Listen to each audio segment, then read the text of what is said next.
Leo tunaenda kujifunza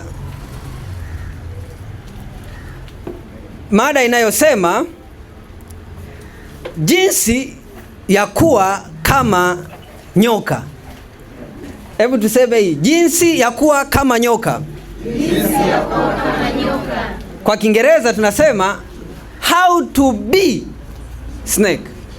Najua kwenye dini zetu na kanisani na watu mbalimbali tulifundishwa kwamba nyoka ni kiumbe hatari. Even me, nikiona nyoka wakati mwingine nikikutana na watu huko kanisani, anasemaje, pastor, jana nimeota nafukuzwa na nyoka. Alafu mchungaji anasema nyoka ni ishara ya laana, unakaribia kulaaniwa wewe. Au nyoka, ukiona unaota unafukuzwa na nyoka, ni ishara wewe ni muongo. I don't know translation like that. Lakini inaonyesha kwamba nyoka ni kitu ambacho si chema. And yet leo nataka nikuletee, ili leo tujifunze jinsi ya kuwa kama nyoka, even if nyoka ni mbaya. Falsafa hii ya snake sio falsafa pekee ambayo iko duniani. No, even hata kwenye Biblia, hata kwenye Biblia ipo. Ndio maana hata Nabii Isa, Yesu aliwahi kusema na wanafunzi wake, akasema kuweni werevu kama nyoka. Akasema kuweni wapole kama hua, lakini kuweni werevu kama nyoka. This means nyoka anatakiwa kuwa mfano wa kuigwa. Kwa nini nataka tuangalie siri hii? Kwa sababu hapa ndipo palipo na mafanikio makubwa ya maisha. Mafanikio makubwa ya biashara yako hapa kwenye nyoka. Just imagine, nyoka ni kiumbe asiye na miguu. Alafu nilikuwa naangalia spidi kubwa kabisa ya nyoka ni 7 mpaka 10 kilomita per hour. Yaani akikimbia sana anakimbia spidi ya 7. Huyu ni nani? Ni nyoka. Lakini tatu, nyoka sio mtu imara, sio kiumbe imara anaweza kapanda juu ya miti. Lakini imagine chakula cha nyoka unaweza kukuta anameza sungura. Imagine mtu asiye na miguu anakula sungura. Amemkamataje? Just think. Nyoka ambaye ana spidi ya 7, unakuta chatu amemkamata swala anayekimbia karibu kilomita 60 per hour. Yaani kwa namna nyingine naweza nikasema ni kama mtu mwenye baiskeli anayekimbizana na basi la mwendo kasi. Unakuta wapo mtu na baiskeli, afu hapa kuna basi la mwendo kasi, wanapiga story. Bwana mambo vipi? Dereva wa baiskeli na mwendo kasi in the same speed. Ndiyo tunachokiona kwa nyoka. By the way, nyoka ni kama kiumbe wa ajabu kwa sababu hai make sense kiumbe asiye na speed akamkamata swala. Haiwezekani. Maana yake kuna maarifa nyoka anatumia kukamata hata vitu vinavyoshindikana, ambavyo haya maarifa ndio tunayoyakosa kwenye biashara zetu. Watu wengine badala ya kufanyika, mimi by the way huwa nawakusanyia watu, hata hapa wanatoa fursa. Anasema jamani, wewe ukiona mimi niko mahali na seminar njoo, kwa sababu mimi na watu wengi huko mtandaoni wapi, mtu anakuja, pastor, mimi nataka nianze biashara, naomba nipatie watu. Namwambia okay, watu wananiamini. Kwa sababu ameniamini, watakuamini wewe kwa sababu yangu. Ninachukua watu 5 mtumishi, ninampa mtu awalee, baada ya mwezi hana hata mmoja. What's the problem? Alishindwa kupata maarifa ya kuwaweka sawa wale watu waendelee kudumu kufanya kazi. Sasa twende hapa. Sitaki hata twende sana. Namba 1 nataka tuangalie hii. Nilikuwa nikifanya research kuhusiana na nyoka. Namba 1, nyoka hutumia siku 3 hadi 7 kujifunza mwenendo wa mawindo yake. siku 3 mpaka 7. Ikiwa inamaanisha nyoka bwana, tena hii nakupa siri hii. Nyoka kabla hajamkamata sungura anatumia siku 3 mpaka ngapi? Mpaka 7 kujifunza tu mwenendo wa sungura. Maana yake nyoka anaweza akakaa mahali, sungura anatoka, anaenda, anarudi, analala, anaenda. Nyoka anamwangalia tu siku ya kwanza, siku ya pili. Kwa ana study, analala saa ngapi? Huwa anakula saa ngapi? Majira gani anakuwa amepumzika? Majira gani anakuwa yuko active? Siku 3 mpaka 7. Kwa nini siku 3 mpaka 7? Kwa sababu hana mbio za kumkimbiza sungura. Kwa hiyo ni lazima afanyeje? Amsome sungura yukoje. Na hapa ndipo kwenye siri yoyote ya mafanikio yoyote. In our business, kwenye biashara hii tumekutana na vitu vya ajabu. Imagine umeona mtumishi hapa. Umeona mtumishi? Upo daraja la ngapi? La 7. La 7. Umeona mtumishi hapa yuko daraja la 7. Sasa mtumishi yuko daraja la ngapi? La 7. Si binti samani. Nikombe wangu. Huyu mtumishi yuko daraja la 7. Wewe upo daraja la ngapi? La kwanza. Okay. Huyu yuko daraja la kwanza na huyu yuko daraja la 7. Ukimchukua huyu na huyu kwa kuangalia usoni, wewe utajua ni madaraja tofauti? Umekutana nao mtaani huko?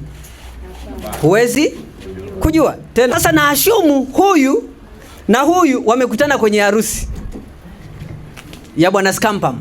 Sasa angalia. Kwenye harusi huyu na huyu wamekutana kwenye harusi ya Mr. Scampam. Wanacheza pale kwaito, si ndio? Sasa wakati wanacheza, Ferisa akaomba namba ya Mikidad, si ndio? Kichwani mwake anasema nataka nimpe full. Anarudi nyumbani without thinking. Anachukua simu, anavuta, anaanza kumpigia Bwana Mikidad. Bwana, habari? Salama. Mambo vipi za sherehe? Bwana, tunamshukuru Mungu. Ananyoka moja kwa moja. Sasa naomba kama dakika 10 nikuelezee jambo la msingi sana. Kwa sababu ya unyenyekevu anasema ngoja. Anaanza kufunguka.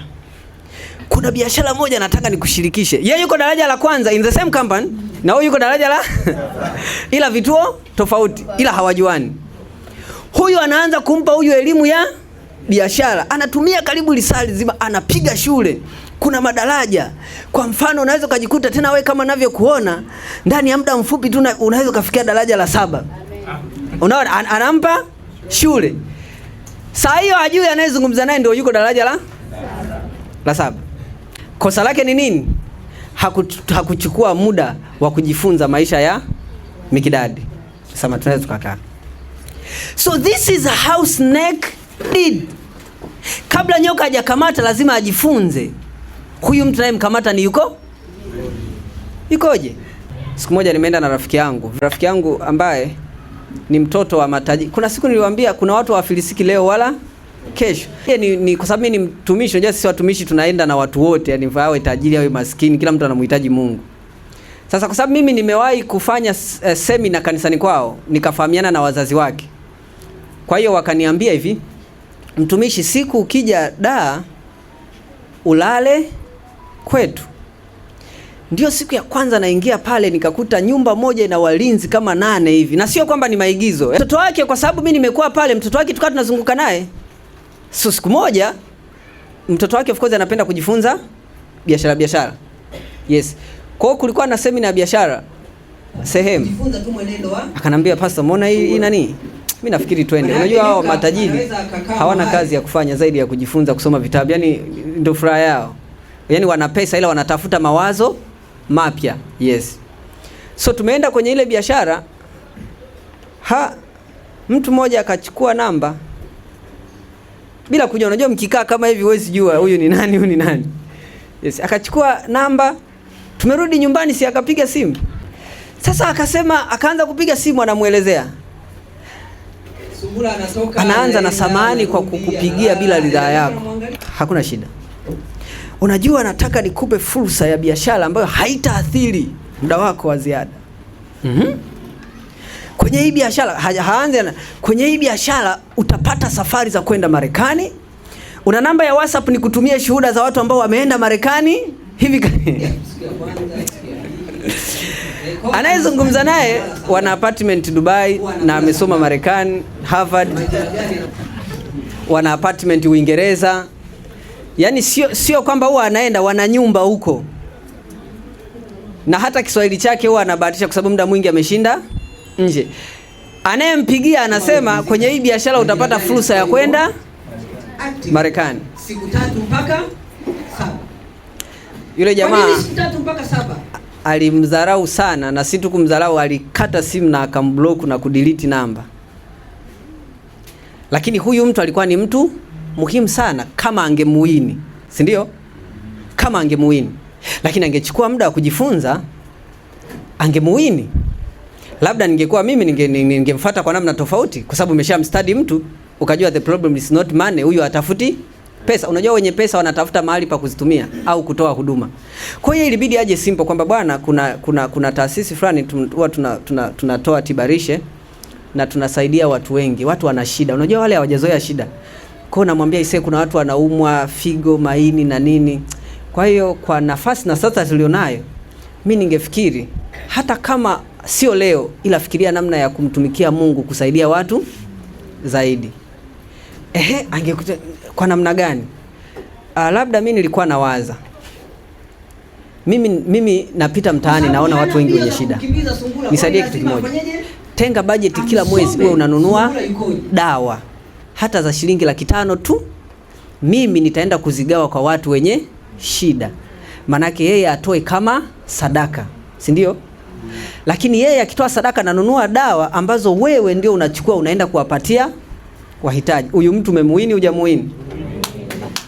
Sasa how comes from nowhere coming saying wewe unamwataki tu kila mtu, brother umekutana Scamper mmechukua namba Scamper, kuna deal utaenda Uingereza brother.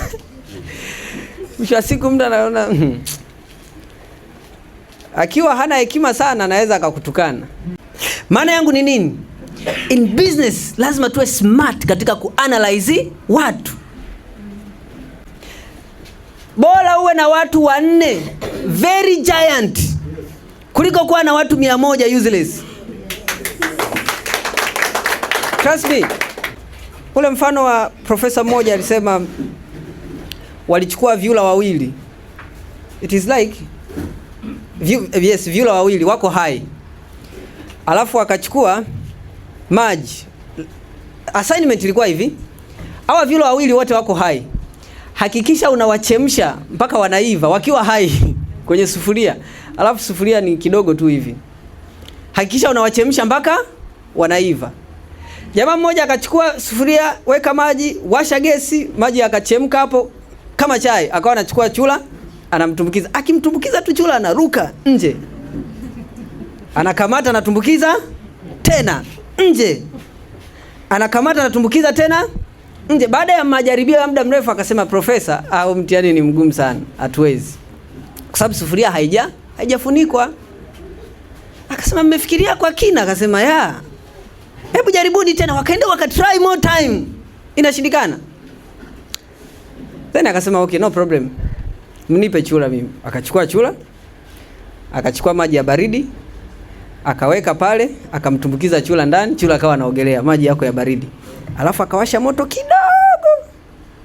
Maji yanachemka kidogo, chura yanaogelea tu kidogo. Chura alikuja kushtuka maji yameshashika kasi, akafa. Amewini hajawini? Amewini.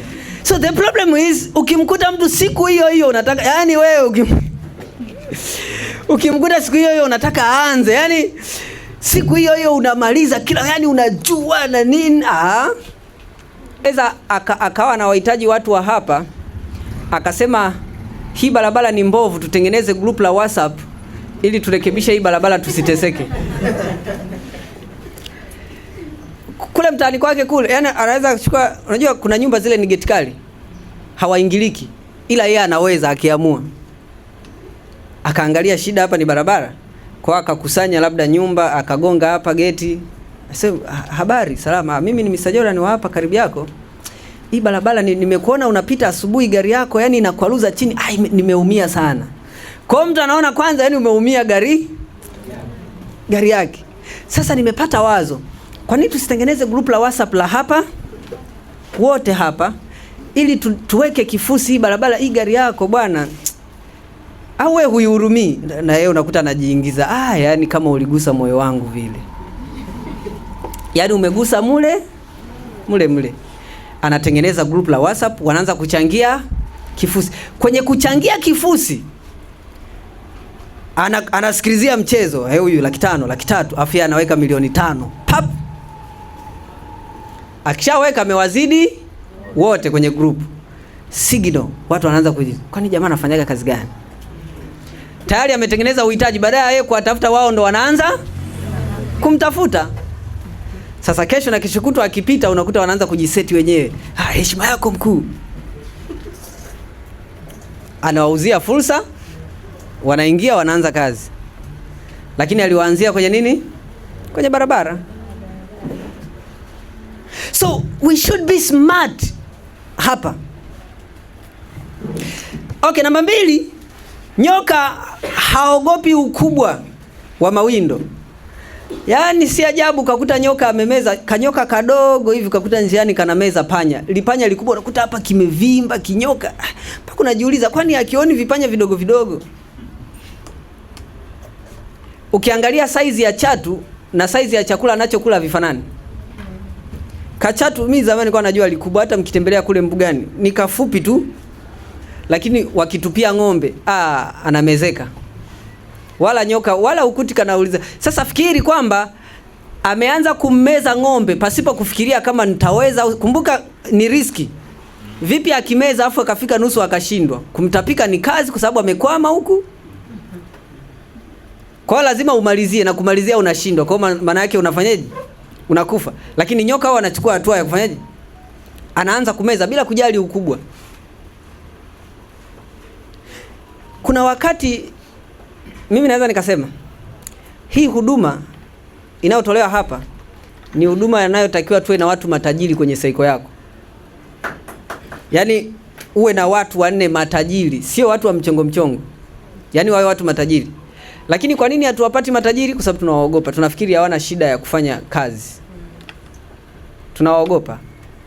Ndio maana watu tunavizia wanyonge ili ukimwambia juzi huyu amepewa gari, uone kwamba yeye ana shida na, ila mtu akiwa na gari tunamuogopa. Yes, we are afraid. Lakini tutakiwa tuwe na watu smart thinking. Mimi nachojua kila mtu ana maono na kila mtu anaheshimu maono yako. Wewe ukimuingia tu mtu kwenye maono yake, umeingia kwenye barabara yake bila kujali ni rais, ni waziri mkuu au ni nani. Yoyote tu, nenda hata kwa mbunge akakwambia, bwana mimi maono yangu bwana ni kutengeneza kituo kikubwa sana cha redio, alafu tu kamwambia sasa kuna jamaa mmoja anauzaga mitambo ya redio kwa bei nafuu. Huyu hata ukimpigia usiku saa 8 atapokea. Lakini ni mbunge. Umemuingia kwenye maono yake. Namba 3. Nyoka anatumia mbinu ya ukimya. Pekee anaweza kaingia kwenye sketi au suruali ukiwa umelala mpaka asubuhi ukalala, yani ukaja kushtuka asubuhi, nyoka! Lakini kumbe aliingia tangu jana. Aliingiaje na we hujui? Kimya. Kimya. Watu hatupasi tuingie kwa watu kwa kelele. Unapojenga watu usijenge kwa kelele. Yaani mtu ashtuke tu tayari yupo. Nampenda sana yule manager Ben akimkazania mtu kufanya biashara, mpaka saa zingine huwa anamwangalia anasema, wewe hivi unafanya biashara unafanya hasara? Nakwambia mkuu, anaenda mkuu, wewe hujui. Beni anamkuta mtu mahali hana chakula, yani tuko mtaani. Brother vipi, umekula? Yani brother kama umeniona hivi. Sasa swala la chakula niachie, ila kesho njoo pale ofisini mara moja. Sina nauli, swala la nauli niachie. Wewe kesho utaniambia uko wapi, nitakurequestia mpaka pale. Ana request anakuja ofisini. Akifika pale anamfundisha biashara, alafu anasema hivi, hata hivi ninavyokufundisha, by the way, sitaki ufanye, ila nataka hizi siku 3 uwe unashinda na mimi hapa. Anatengeneza tangazo, anaposti kwenye akaunti yake, alafu anaboost kwa hela yake, alafu wanakaa hapa wanapiga story. Mteja anatuma message kwenye simu yake, alafu anamfundisha mjibu hivi, si ndio? Alafu mteja anakuja, tunacheka sasa, yuko hapa akawa anawaambia wale watu, anasema umeona hii hela wameingiza, ilikuwa si watu wamepima. Sasa sielewi, unajua sielewi biashara vizuri, lakini kama watu wamepima sasa amepata 60,000, si kuna hela ni kama amepata 60,000. Alafu akamwambia hii 60,000 hakikisha unakula leo, kwa sababu kesho tunapata nyingine.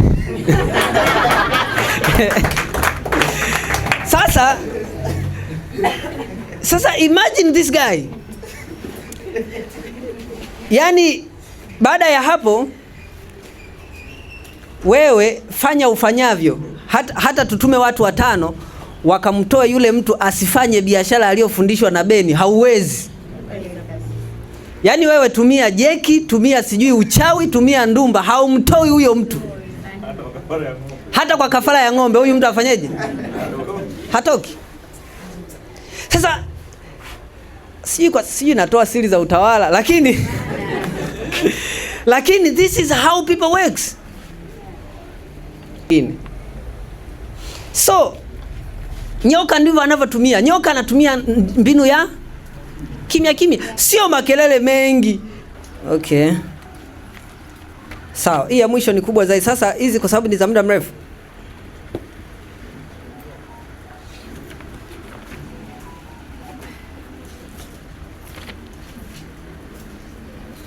sawa, nikazie hizi tukazitumie hizi, alafu tukikutana nadhani tusianze mada mpya, tuendeleze, maana zinabaki kama hii moja, naona ni kama inahitaji muda zaidi. Kawimbo ketu Mr. Nzari. Bravo, bravo. Bravo. Tuna imani na Mr. Nzari. Tuna imani na Mr. Nzari. Mr. Nzari, safi, Nzari, safi, safi, safi. Mr. Nzari, Nzari, safi, safi, safi. Bravo, bravo, bravo. Wangapi tumebarikiwa na somo la Mr. Nzari? Vigelegele na milunzi. Bravo, bravo. Haya, naomba tutampongeza kwa makofi 333. Tunamuelekezea tukimnyunyizia. Ninaomba mikono inyanyuke. Inyanyuke mikono tukimnyunyizia Mr. Nzari, tuweze kuchota baraka zote kutoka kwake. Bravo, bravo. Haya, tunakwenda 1, 2, 3. Twende.